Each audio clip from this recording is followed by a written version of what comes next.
Welcome to Rewatch and Rank. On this channel, we rewatch older TV shows, provide a summary and opinion on the episode before ranking each episode against each other. Today's episode is One Piece East Blue Saga Arlong Park Arc, Episode 32, The Witch of Kokoyashi Village, Arlong's Female Officer. And now a brief summary of what happened in the episode. So in this episode, it begins and ends with Luffy and Sanji and Yosaku on their boat. Momu attacks because he is hungry, and he swam away before Hatchan summoned him to his actual meal. And Luffy is not interested in sharing his food and pistol punches Momu. But Sanji, because it is a hungry animal, decides that he's going to be nice and feed him.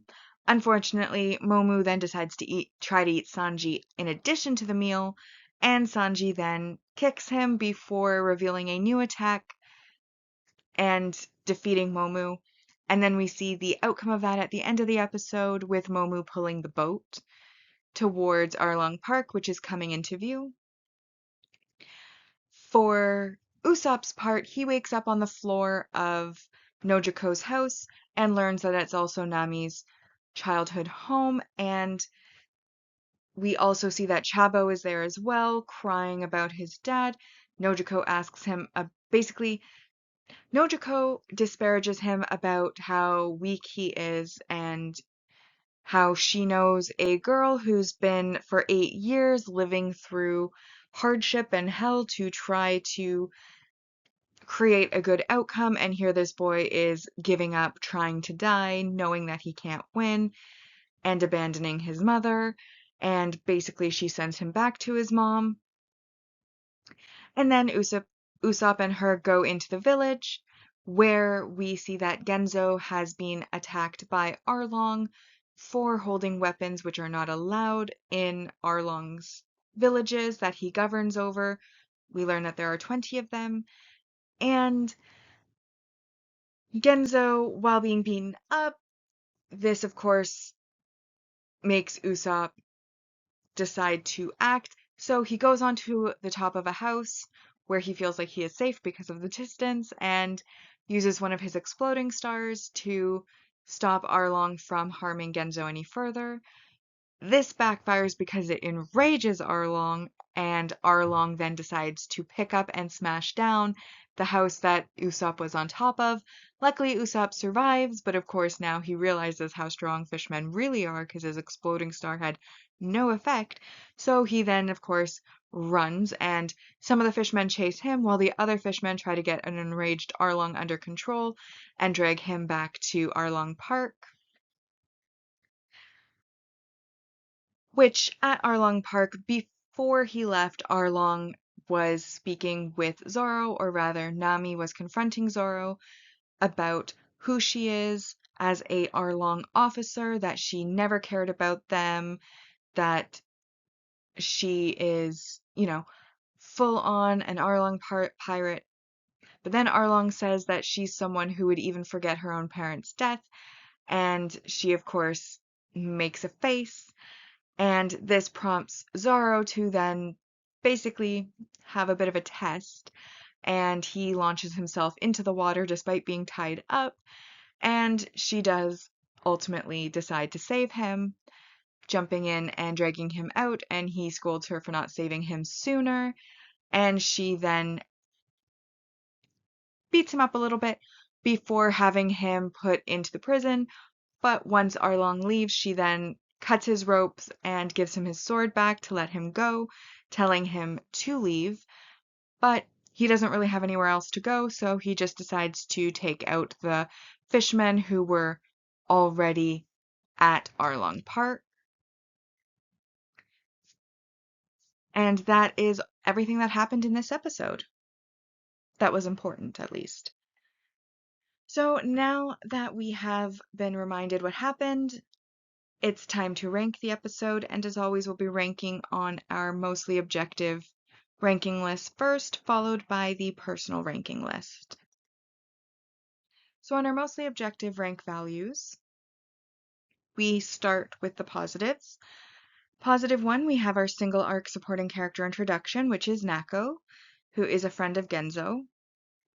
Then we have our single arc main character introduction, which is Genzo, who is the mayor of Kokoyashi Village and is the one that Arlong has come to kill because he had weapons which he claims are collectibles that he just likes to look at but has no intention to use.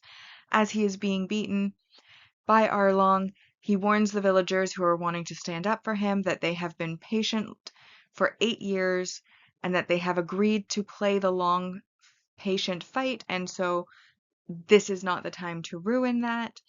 And luckily, before anybody does step out or step up, Usopp interferes. And then we have our multi-arc main character growth, which is the reveal of Sanji's new attack, Collier Shoot, which is he uses against Momu. So those are all the positives. I do have a couple of honorable mentions that I'm not giving points for, but I felt like I could have potentially given points for, but decided not to. First of those honorable mentions is that we have started to begin hinting at Nami's backstory. And as they're hinting at it, we can kind of start to put the pieces together. However, as nothing's been expanded on, and they're more hints than anything, I'm not counting it as development as of yet.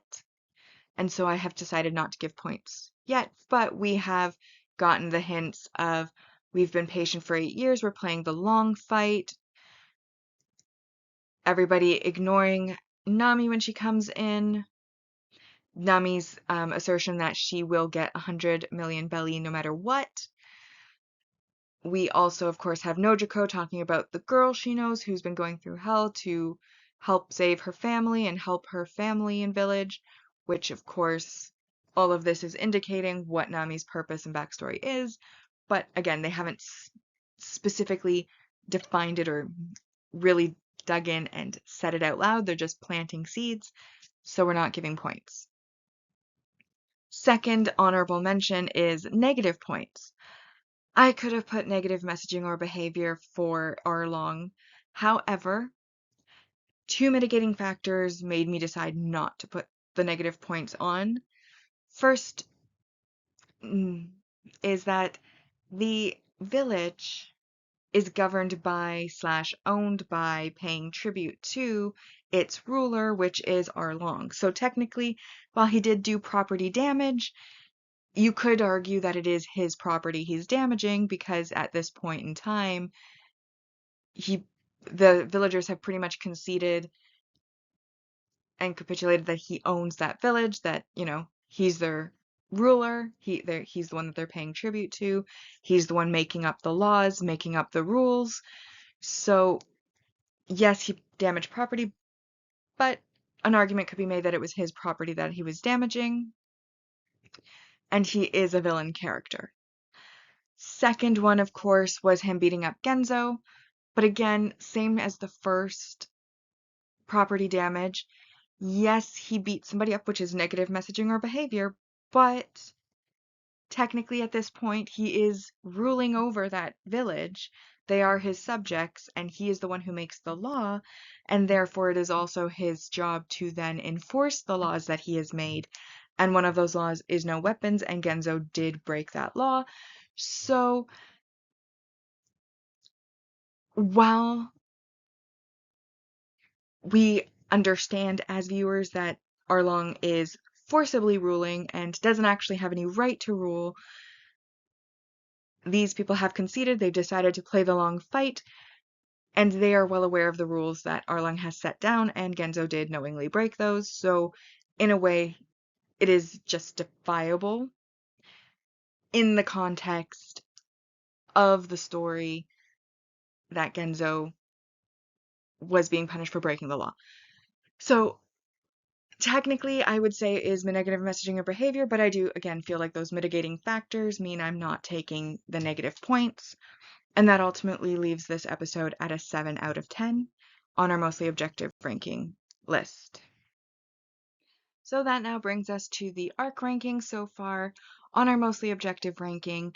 And in first, we have the most wicked man of East Blue, Fishman Pirate Arlong. And now in second, we have the Witch of Kokoyashi Village, Arlong's female officer. So my personal ranking.